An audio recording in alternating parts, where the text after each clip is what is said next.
I want you to write down the words the preposition, the Veritas machine, the Veritas. All right, machine, everybody. The Veritas. Here we machine, go. The preposition, the Veritas machine. Veritas, Veritas, Veritas machine. Veritas, Veritas, Veritas machine. The Veritas machine. The truth set you free. All right, here we go. Mafia Monday, baby. Welcome, everybody. From the pineapple to the big apple, from Maine to Spain. How you doing?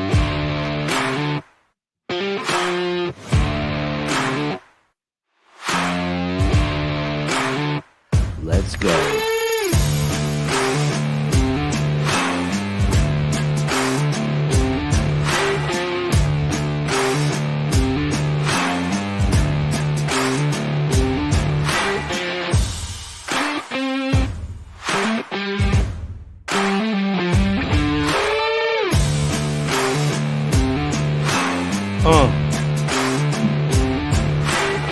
Let me know where you're viewing from.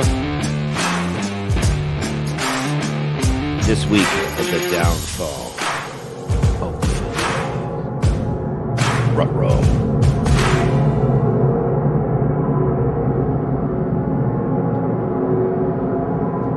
Forget about it.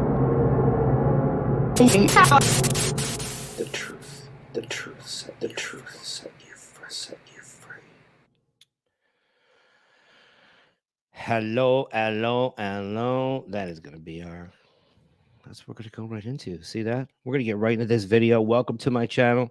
This is Mafia Monday. This is the downfall of the Philly mob. We've been covering a lot of stuff over the past few weeks in this little mini series within the series. So we're going to get into this again one more time around. You know about Nicky Scarfo, Atlantic City, all the players and people that came together. Well, now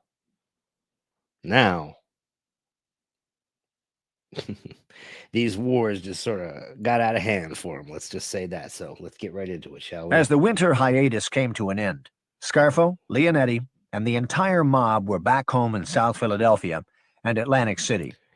Make sure it you wasn't like long this before little video Nicky before had you his leave sights on his next target.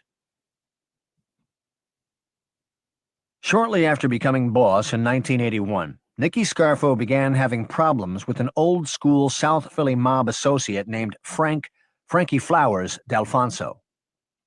D'Alfonso had been closely aligned with former boss Angelo Bruno and had a lucrative working relationship with Bruno. The two men dabbled together in such ventures as bookmaking, loan sharking, real estate development, casino junkets, and even a closed-circuit television business. They had their hands in everything. Bruno and D'Alfonso basically made a lot of money together, but Angelo Bruno was dead, and Nicky Scarfo, the new boss, felt that he was entitled to not only the money that D'Alfonso had been paying to Bruno, but an even larger share. When D'Alfonso balked, Scarfo ordered him beaten within an inch of his life and had called on Salvi Testa and Testa's sidekick, Gino Merlino, to carry out the beating. But there was a problem. Salvi came back and told my uncle that every time him and Gino thought they had Flowers, he was always with the Geeter, and they didn't want to do the beating in front of him.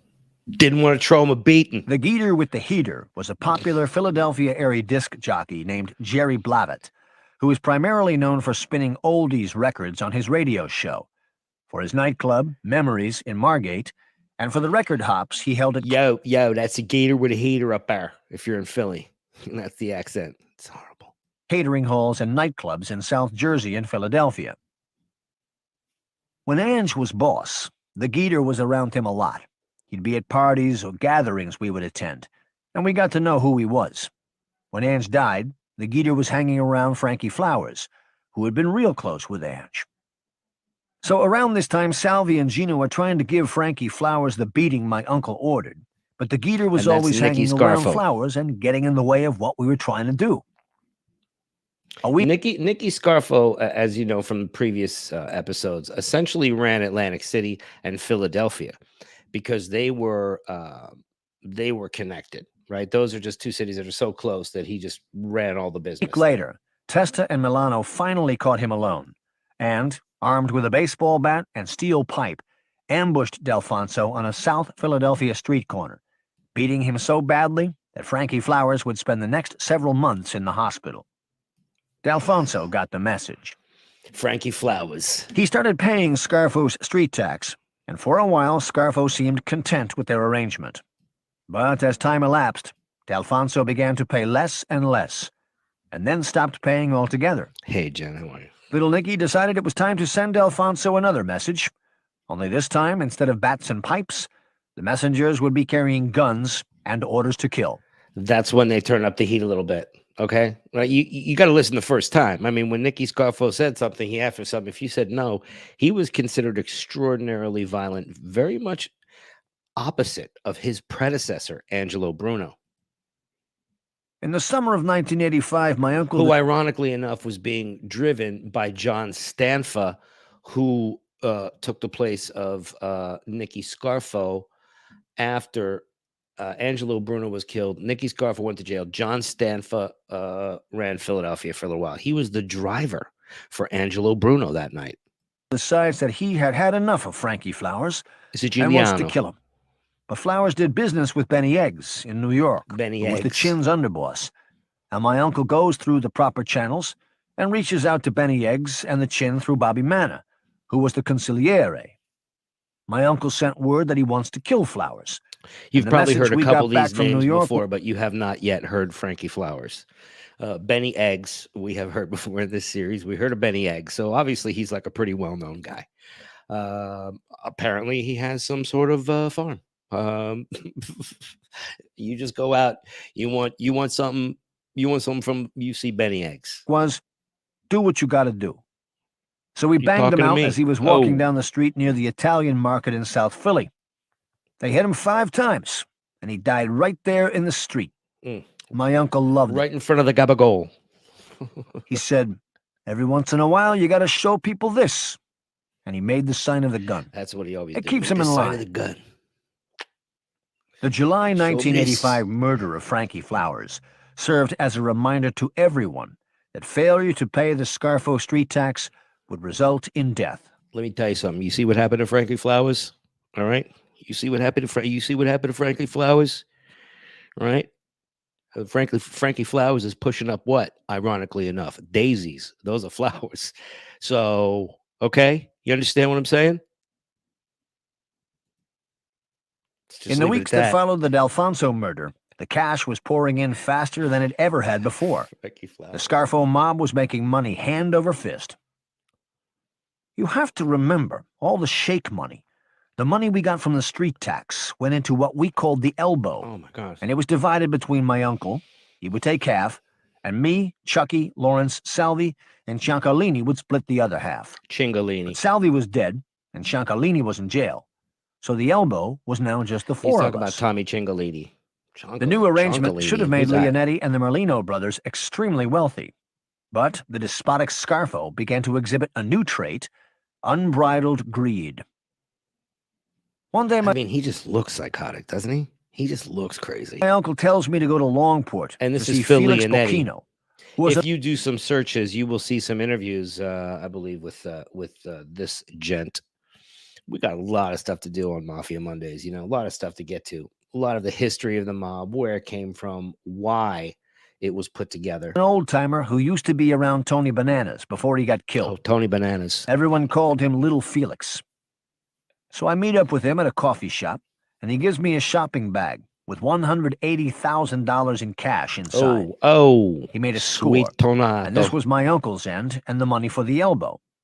I take the bag back to Georgia Avenue, and I bring it to my uncle in his apartment. And he says, "Don't tell Chucky or Lawrence about this. Let's keep this between us. And for the time being, I'm going to hold on to your end." Now, what am I going to do? Argue with him? By this time, my uncle was a multimillionaire. He stashed cash all over the place.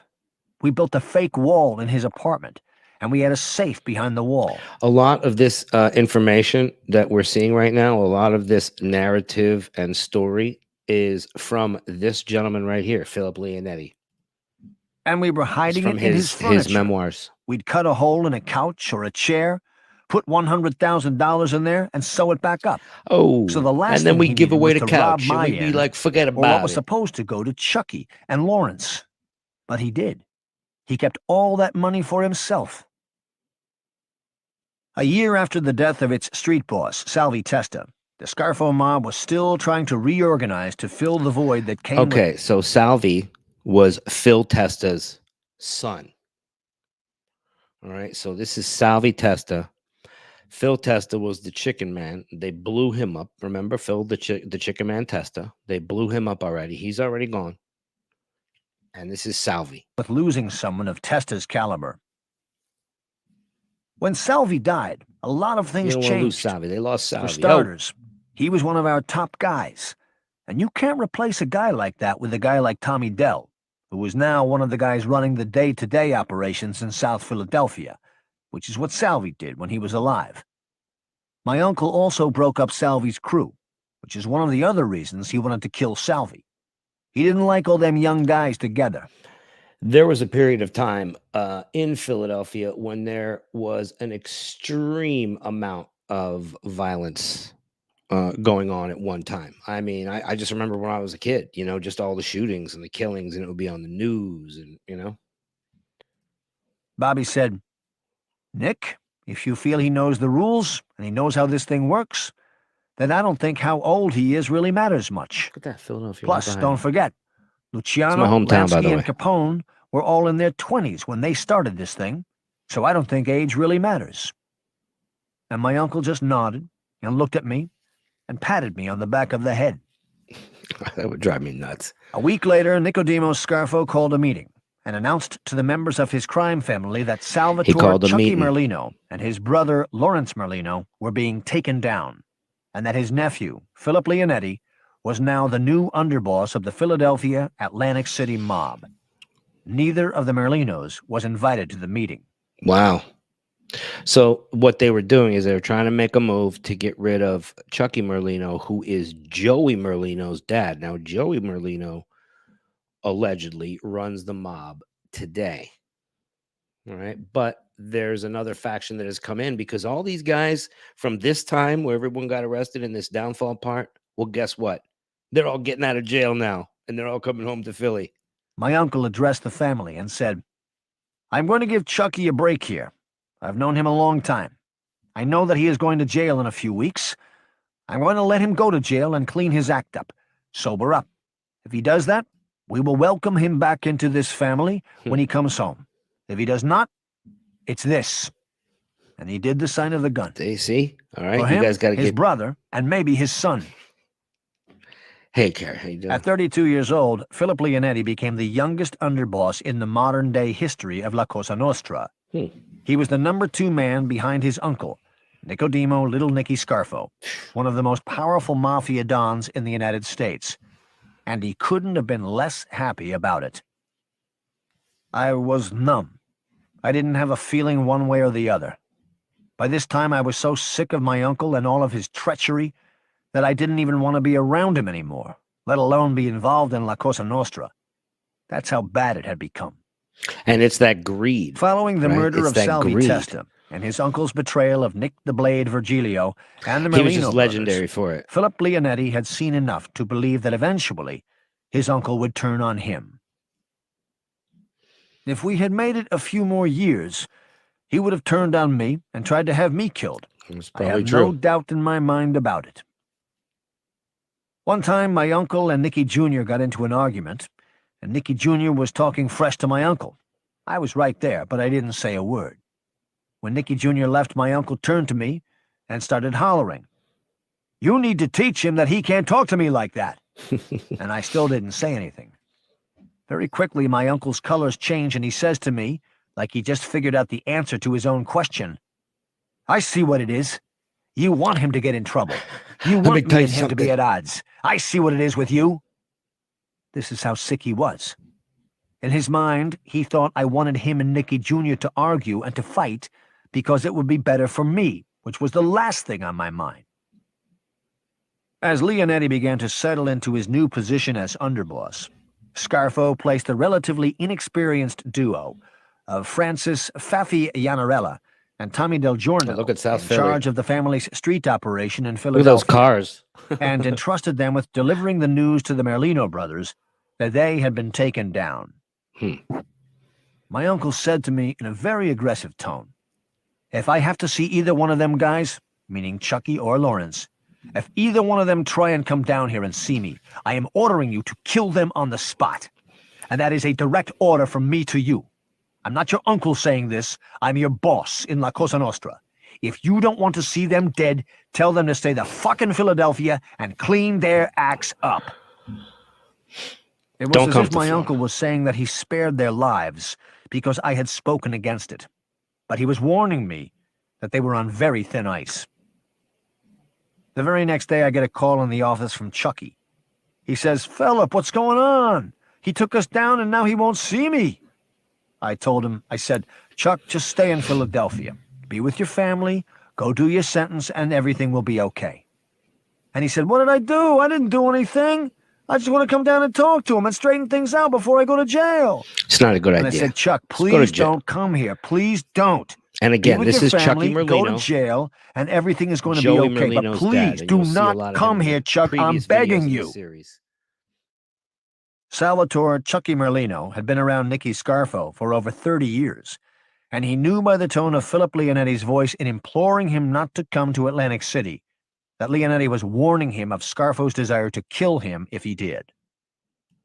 Merlino spent the next few weeks in South Philadelphia and then turned himself in a few weeks later, on February 21st, 1986, to begin serving his 4-year prison sentence. Oh my gosh, 1986. His brother Lawrence apparently got the memo too, and avoided Scarfo, Leonetti, and Georgia Avenue at all costs.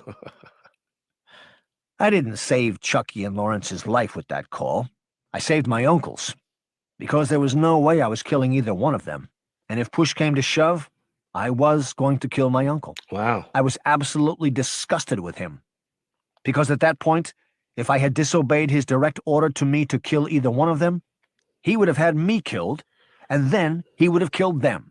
See, that's what happens. If you're a boss and you start to treat people like that, they're not gonna care. You can't put on the crown and act like, I'm a motherfucking Joker. You know what I'm saying? That's how bad things were at this time. We weren't a family anymore. The Scarfo mob, which had thrived with Chucky Merlino as underboss and Salvi Testa as street boss, was no longer. Testa had been murdered on Scarfo's orders, and Chucky Merlino was behind bars and stripped of his rank. Nick the Crow Caramandi was a soldier in the Scarfo mob. Another guy that you will see, and you could look, if you want to do a search also on YouTube, you could see some interviews with him as well. Made man following his participation in the 1983 murder of Pat Storito. But probably, yeah. The Crow was a con artist, a flim-flammer. He wasn't a gangster. Don't give me any of that flim-flam. None of those shenanigans. None of that peekaboo. But he always had some scheme going. And once in a while, whatever he was doing would hit pretty big, and we would make a lot of money. So my uncle kind of tolerated him. He started to get involved in Philadelphia, shaking down construction companies, so they could get their projects done without any interference. You have to understand that all the unions were under our control, and we could shut projects down with a phone call. When you were building something in the Northeast, in this area, in the tri-state area, you are also talking about New York City, and Trump built in New Jersey as well. So this is all around the time when Trump was building his casinos in New Jersey. Okay, he had to deal with the mob to get his stuff built. That's all there is to it. There's, but that's what you have to do as a builder, no matter what you're building. If you're building something big, you're going to have to deal with the mob somewhere, because there's concrete, there's unions, there's Teamsters, there's trucks. So these guys would pay us so that we wouldn't bother them. Around this time, Caramandi became acquainted with a Philadelphia city councilman from South Philadelphia named Leland Beloff. Oh God, Leland and Beloff's aide, Robert Rigo. We knew Leland Beloff. He came every year to our Christmas party. and always paid his I respects think to he was my part uncle. of some We saw FBI sting. I'm gonna have to look into that a little bit. Leland Beloff, that sounds familiar. him out somewhere. Abscam, maybe. In I'll turn, check. we would have the union support him during his elections, and he would do little favors for us from time to Get the time. boat. Get the boat. So as the Crow starts getting more involved with the construction stuff, he comes into contact with Beloff, who as councilman had a lot of influence over what projects would go forward and what projects would not. So one day the Crow comes down to see my uncle, and he asks for permission to start doing business deals with Because Beloff. they approved all Now, the my uncle building. gives him the okay, but says, be careful, use your head. In April 1986, So these guys basically ran every business, every single aspect of it. The building, the food, the delivery of the food in the trucks. You have utilities. You have, this is what we're going to get into more in this series is how the mob has permeated so many different industries that people don't even realize. and Philip Leonetti were the boss and underboss of the Philadelphia Atlantic City mob. Underboss. Scarfo was 57 years old, and Leonetti was just 33. As they tried to reshuffle their own family hierarchy, following numerous deaths, demotions, and incarcerations, the New York families were going through the same type of bloodletting. That's my, that would be my Sugar Daddy University video, which is also on this channel if you haven't seen it. Philadelphia had gone through in the early 1980s, following the deaths of Angelo Bruno and Philip Testa. After Paul Castellano got killed in New York, John Gotti became the boss of the Gambino family, and he made Frankie DeCicco his underboss, and he named Sammy the Bull his number 3, his consigliere. This was their new administration. Even though our family was aligned with the Genovese, with the Chin, and Bobby Manna. That is Vinny the Chin, Vincent the Chin Gigante, who ran we always had a working relationship with the Gambinos, the Lucchese's, the Colombos, and the Bonanos, who were the other families in New York. But what happened was the Chin had a strong relationship with Paul Castellano. Can you imagine?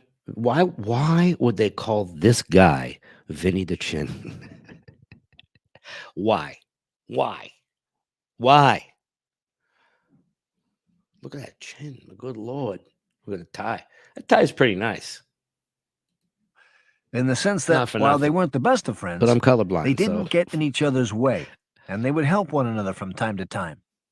When Gotti killed Castellano, the Chin decided to kill Gotti in retaliation, and made a pact with the Lucchese's and their boss, Vic Amuso, that they were going to kill Gotti and put another guy in there to run the Gambinos so that they would be able to control the family, using the new boss as their puppet. This would avenge Paul Castellano's death and make the Chin even stronger. Because it would position him as essentially boss of both families, people not knowing that, but that was the move that he was trying to make on John Gotti. So, essentially control both the Genovese and Gambino families and have absolute control over the commission. And it would have made Vic Amuso and the Lucchese's the second most powerful family in New York behind Chin's. The Chin hated John Gotti and wanted to eliminate him at all costs. On April 13th, 1986, a low-level Genovese associate walked toward a parked car outside of the Veteran and Friends Social Club in the Diker Heights section of Brooklyn. Very casually, he placed a bag containing a powerful homemade bomb underneath the car. Inside the club, new Gambino boss John Gotti, his underboss Frankie DeCicco, and his consigliere Salvatore Sammy the Bull Gravano were scheduled to attend the meeting. When the meeting was done, the men were supposed to drive back to Gotti's headquarters, the Ravenite Social Club in the Little Italy section of Lower Manhattan. And that is the place where everybody would see, you know, those all the FBI footage, them walking outside, him and Sammy the Bull covering their mouth like this with their Sansa belt pants up to like their belly button. Gotti's would-be bomber sat in a parked car just up the street with a full view of the Veteran and Friends Social Club and the car with the bag of explosives under it that belonged to Frankie DeCicco. The hit planned for Gotti and DeCicco was eerily similar to the bomb. Hey, go bring him a lunchbox. You know what I mean? Go put a lunchbox in his car. Death of Philip Testa in March 1981. As DeCicco and another man believed to be Gotti approached the car, the bomb was detonated, killing DeCicco instantly and wounding the other man, who turned out not to be John Gotti. So that's where Sammy moved up. The Chin's plan had failed, and now Gotti and the Gambinos were on high alert. My uncle and I had been told by Bobby Manna that John Gotti did in fact get the commission's permission to kill Paul Castellano. But I didn't believe it, and it never made any sense to me. I think Bobby told us that because the Chin never wanted to be connected to the killing of Frankie DeCicco and the attempted killing of John Gotti, by telling us that Gotti had gotten the okay, it took suspicion away from the Chin being involved in the bombing. They used the bomb to make it look like the Siggies did it, because they were close to Castellano. The Siggies are the Sicilians, the Siciliano, Siggies. The use of explosive devices was against the rules of La Cosa Nostra. I remember thinking to myself, this fucking Chin ain't so crazy. He's the shrewdest of them all. And he the was most not deadly. crazy, but you know what this guy would do? And he's one of the guys that we're going to feature, man. I'm not going to talk too much about him now, but he used to walk around Greenwich Village in a fucking robe, okay? In a robe with someone like walking him like it was crazy. He was trying to make it like he was just out of his mind, like he was nuts, so that he would avoid prosecution. It wouldn't seem like he was the guy running the family, right? Because why would some crazy old guy run the family? Another person who told both Scarfo and Leonetti that John Gotti had gotten permission from the commission to murder Paul Castellano was Gotti himself. A month or so after Frankie DeCicco got killed, he did not get permission. My uncle and I went up to a house on Staten Island belonging to Sammy the Bull's brother-in-law, and Sammy the Bull formally introduced us to John Gotti as the boss of the Gambino family. After DeCicco got killed, Sammy became the underboss. Gotti said to my uncle, "Nick, I wanted you to know that I got the okay, and I did this thing right." And my uncle said, "I'm sure you did, John." For the next several hours, the bosses and underbosses of the Gambino crime family and the Bruno-Scarfo crime family got acquainted with one another over drinks and a homemade Italian feast. Well, you know what? Wow. It was just the four of us. Gotti and my uncle talked about how similar Ange and Castellano were, in the sense that they were racketeers and not gangsters, which is exactly what me and Sammy had said all along. After a while, Gotti said to me, "My friend Sammy here has told me a lot about you."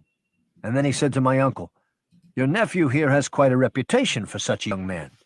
My uncle said, "He's been with me since he was a boy, and he knows this thing as well as I do." Gotti said, "You did good with him. You should be proud to call him your nephew." You did good with him.